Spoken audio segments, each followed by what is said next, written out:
Hey there, it's another beautiful day and I've got my coffee. Grab a cup and let's watch some stuff. Your income could eventually decide how much you pay for electricity in parts of California. And the story has some Edison customers charged up this morning. Eyewitness News reporter Mark Cotarobas joins us live in studio with details. Mark. Can you guess? Make more, Pay more. There you go. So that's the story here. If approved, this would mean different things for different people. Low-income households would actually pay less for their electricity. High-income households would likely see that increase. Don't worry, I found someone that's going to explain it really, really well for you. It's stupid. It's so stupid.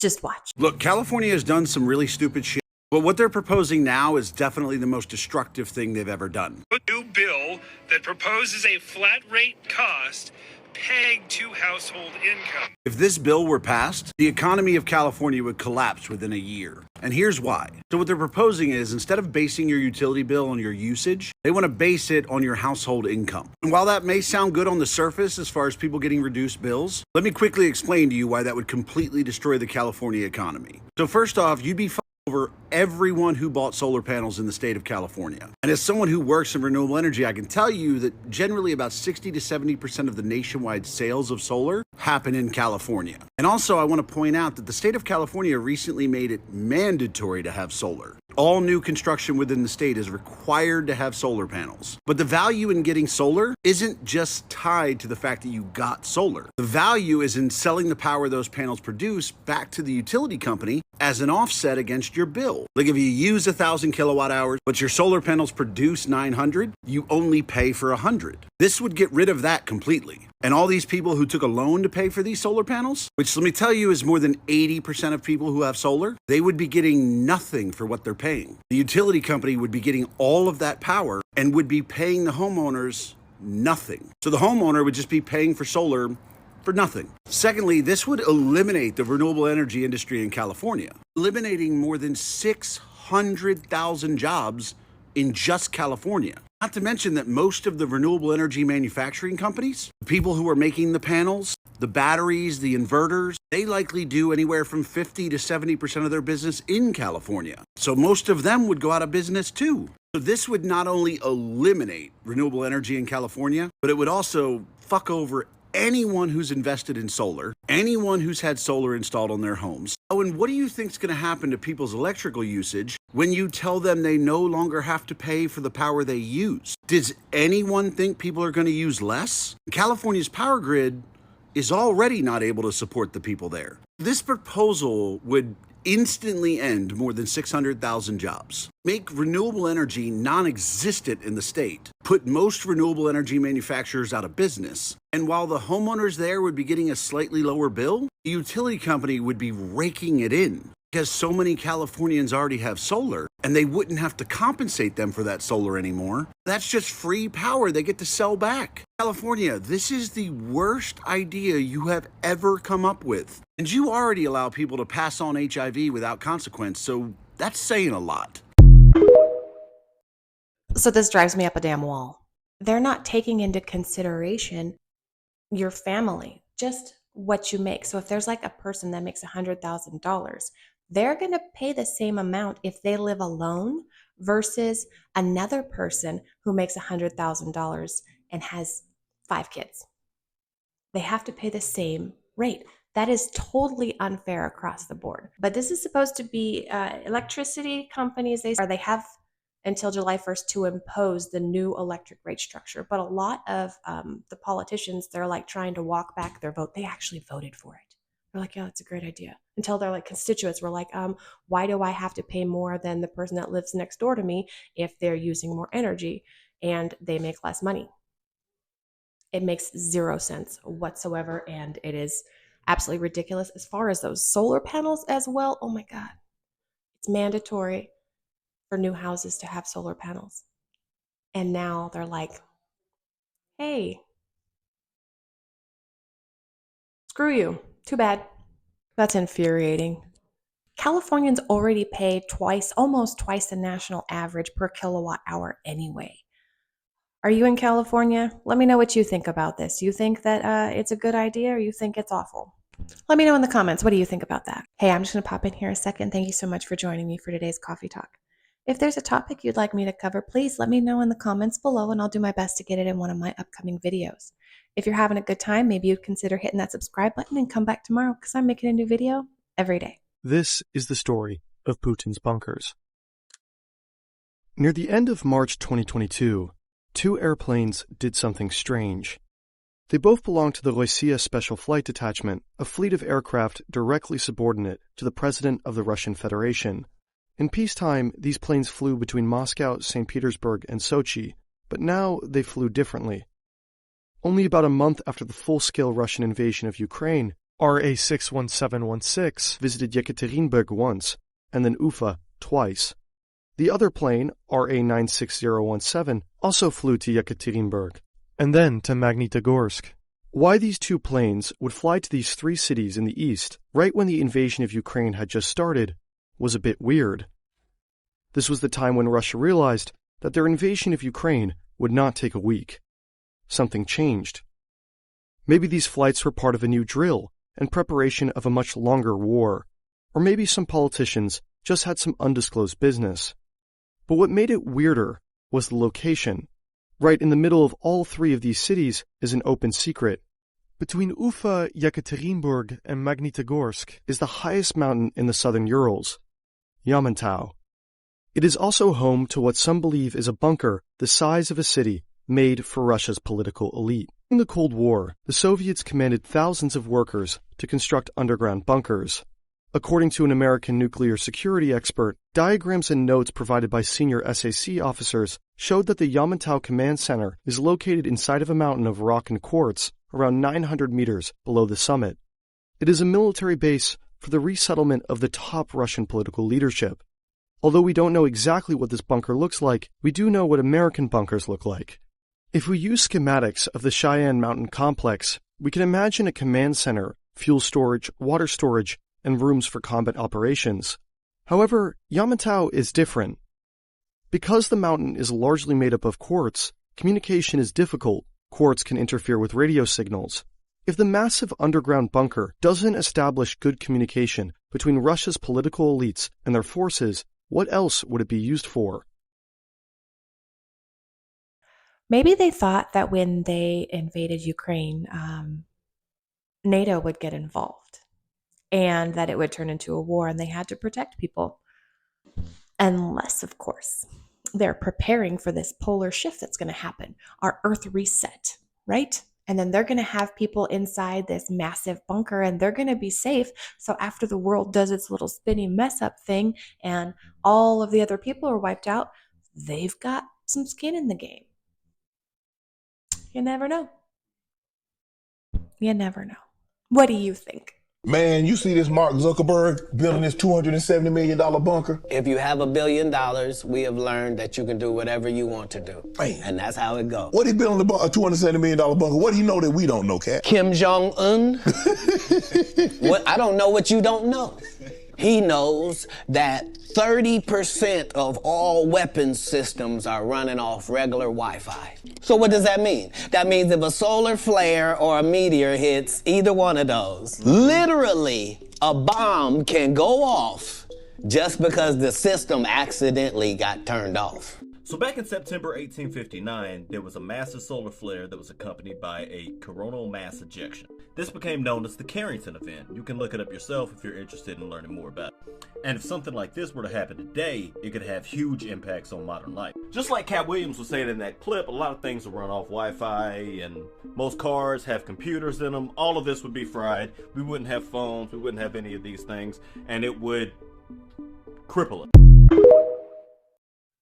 I didn't think that was going to go there. And it kind of ties in with the last video that I just watched. Maybe Russia's going to do something and they're like, well, just in case, they're stupid enough to not have some fail safes on all their weapons. Maybe we should just have a bunker in place. I don't know. We actually have two moons. There's another object that's flipping around up there in its own orbit around Earth. It's not as big as the moon, but it's our second moon. Really? Yeah, it's been there for since forever. What do you think about the moon? The moon rang like a bell when they crashed the lander into it. Right. And so, in my opinion, it's hollow. Now, I have something else. We got the Freedom of Information Act, the FOIA, on the black box for the Apollo 11. We have the audio and we have the redacted printed document. And in the audio, one of the astronauts is looking down as they're going across the moon looking for a landing site, and he says, "Look at those convex domes down there." And then Neil goes, "I bet the people down there never get out." Clementine mission, it transmitted a lot of data and images that show anomalies on the dark side of the moon, on the back side of the moon. That's primarily what they were after. It transmitted some amazing footage that's available actually online. Anyone can download in HD resolution, unobfuscated, of things that don't belong on the back side of the moon. So just a lot of crazy stuff. Okay, so I just heard a couple things in there that I've never heard before that I'm going to look into. So we're going to take, and I'm going to make a little bit of change in the videos that we were going to watch today, and we're going to look up second moon, and we're going to look up hollow moon, because those are completely new to me, and I think that would be more interesting than what I had slated for today, and we'll just put those to tomorrow. So if you want to know what I had for today, come back tomorrow. But we're going to look up second moon and hollow moon, because what? We have a second moon. A second moon. This is from today. It gets even better than that, because this new moon is our moon's child. Our moon had a baby. It's actually called a quasi-satellite, and there are many known quasi-satellites of Earth, and this one isn't even new. It was discovered 5 years ago. If you consider tiny asteroids that hang out in the same orbit as Earth temporarily moons, we have more than 2 moons. So in general, quasi-satellites are normal. They're asteroids that get caught in orbit with Earth around the sun. But the one in that article, 2016 HO3, is special. And just like how the moon was formed from Earth, this asteroid has the same infrared signatures as the moon, meaning it was formed from the moon. So this little rock broke off from the moon, and it's going to remain in orbit with Earth for about 300 more years, and then it's going to venture off on its own. I created a family tree. Okay, so this quasi-moon, it's actually a little tiny thing. It's not as big as I was thinking it would be. It's like 40 to 100 meters, which in American speak is like half to a whole football field. But it's just a little rock. I don't know how they know it's going to break off and go its own way after hundreds of years. That's a weird, statistic. I've been told that the moon is a machine filled with computers. It watches, observes, downloads, uploads information to someone somewhere else in the universe. It has been used as a monitoring and manipulation station by non-humans for millions of years. I have talked with people who have worked in government intel agencies. People who would be CIA, NSA have said, it's absolutely right. So the moon is watching us.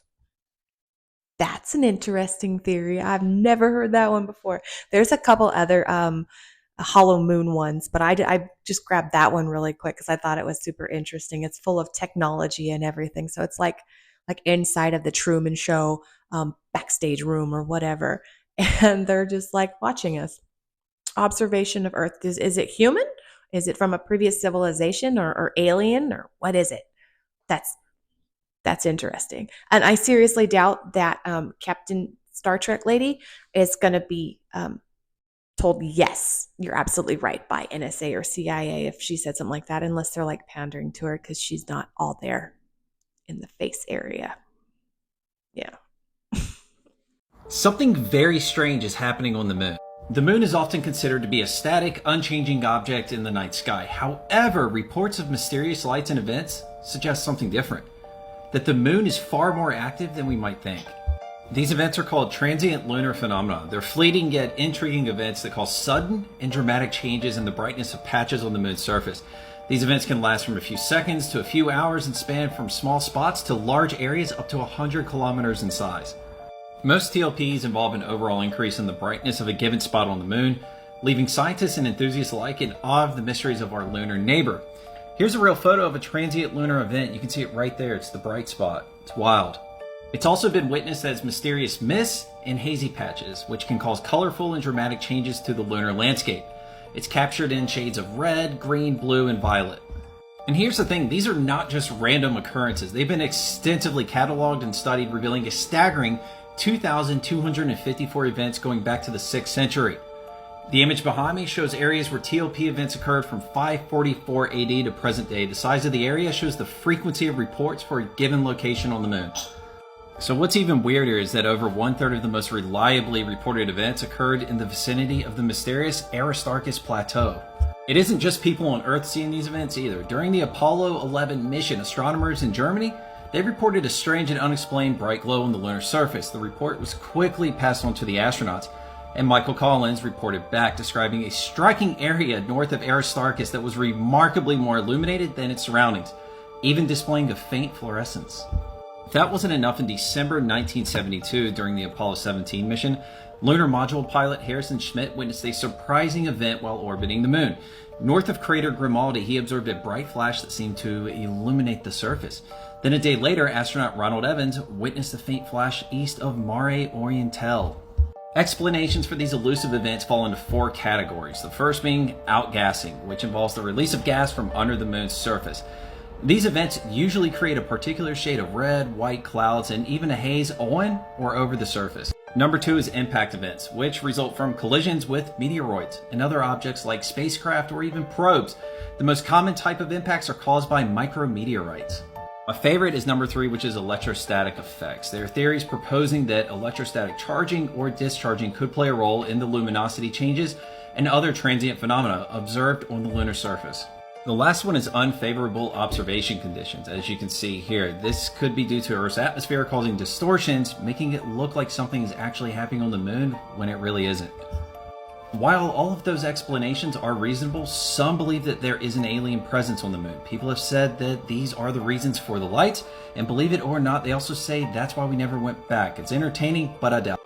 I just came across this while I was looking up the second moon and hollow moon, and I thought it was too good to pass up. So there's light on the moon. Lights, just flashing lights and sporadic illuminated areas, and they can't explain it. They won't explain it. So it may be the aliens on the moon, right? Or maybe it's the technician that had to come out and like flip the switch, turn it off, and then turn it back on because the components inside weren't working anymore. I don't know. It's kind of neat. That's going to be it for me today. Thank you so much for joining me on that little side venture there. I had a really good time, and I hope you did too. If you'd like to help out my channel, give me a thumbs up and maybe consider subscribing. Otherwise, I will see you tomorrow. Have a wonderful day. Here's my cutting room floor. 3, 2, 1. Hey there. It's another beautiful morning. It's a beautiful morning. Hey there. It's insane, ridiculous, it's obnoxious, absolutely infuriating. I hate it, but I do. Like, I could just put on electricity in my daughter's name and she's got a part-time job somewhere and we're not going to pay anything. So our electricity bill will go down. How many people are going to be doing that? Maybe they're getting ready for doomsday. Maybe they're just going to be in there on Monday when the solar eclipse happens, just in case. I didn't know that was going to go there, but it totally kind of goes together with the last video I just showed. Maybe Russia knows what's going to happen. Maybe Russia's going to do something. Maybe they got plans for our stuff. So this thing, this quasi-moon, completely new to me. I had no idea. But it's not huge. Like, you can't really like see it like the moon, obviously. But it's a little thing. It's a little thing. It's like, it says 40 to 100 meters, which in American speak is like half to a whole football field. I feel a little bit like some people were just kind of pandering to her. Like, if you go to the CIA and the NSA and you're like, hey, inside the moon is a whole bunch of spiders, they're not going to go, yeah, that's absolutely right. They're going to go, you're full of shit. Go away.